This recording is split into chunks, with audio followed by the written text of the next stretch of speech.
প্রতিদিনই সাধারণ খাবার রান্নার চেষ্টা করি এবং সাধারণ খাবারগুলো খাওয়ার চেষ্টা করি। ফাস্ট ফুড আইটেম বা ভারী রিচ ফুড এগুলো খুব বেশি আমার খাওয়া হয় না এবং আমি খেতেও পারি না। তো হ্যালো ভিউয়ার্স, আসসালামু আলাইকুম। আমি নীলা আপনাদের সবাইকে ওয়েলকাম করছি নতুন আরেকটা রান্নার ভিডিওতে। আর আজকে রান্না করব মাছের ঝোল, শিং মাছের ঝোল এবং শিং মাছের ডিম ভাজি। তো প্রথমে কড়াইয়ে তেল দিয়ে ডিমটা দিয়ে লবণ হলুদ দিয়ে একটু ভাজা ভাজা করে নিয়ে এখন পেঁয়াজ কুচি এবং কাঁচামরিচ কুচি দিয়ে খুব ভালো করে ভাজা করে নিব। এই যে একদম কড়কড়া করে ভাজা করব।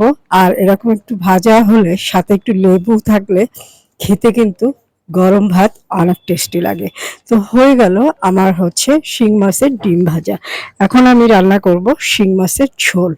আর এটা আমি কাঁচা ঝোল হাতে মাখিয়ে রান্না করে অনেকে, আমি খেতে পারি না, আমার একটু কেমন জানি লাগে, যার কারণে আমি একটু যে কোনো মাছই ভাজা করে নিই।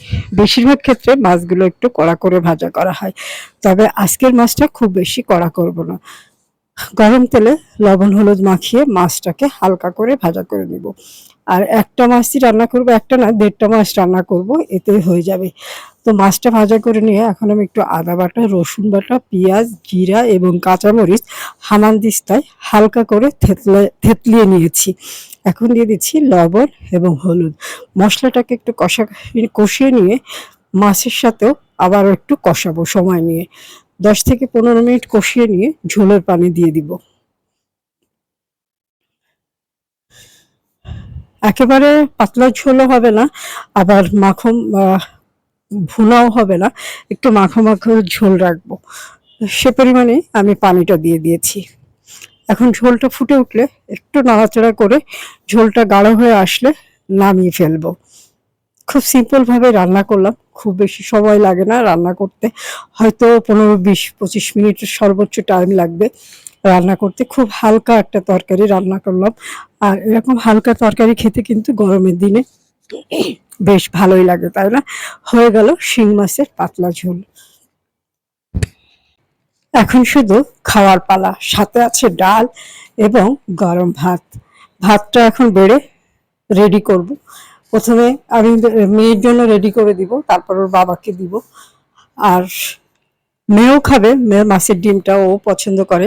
আর যেভাবে শিং মাছটা ঝোল করেছি, 1 পিস মাছ দিব আর একটু ঝোল দিব, ওতেই কিন্তু খাওয়াটা হয়ে যাবে। সাথে আছে আলু উচ্ছে ভাজা। এই যে দেখেন আজকের খাবারটা কেমন লোভনীয় হয়েছে, বেশ লোভনীয় হচ্ছে না? যারা শিং মাছের গন্ধ লাগে খেতে পারে না, তারা এভাবে রান্না করে খেয়ে দেখতে পারেন, বেশ লাগবে। এখন গরম ভাতটা বেড়ে নিচ্ছি। মাছের ডিম ভাজা দিয়ে দিলাম, দিয়ে দিব আলু উচ্ছে ভাজা এবং মাছের ঝোল। ব্যাস, খাবার রেডি।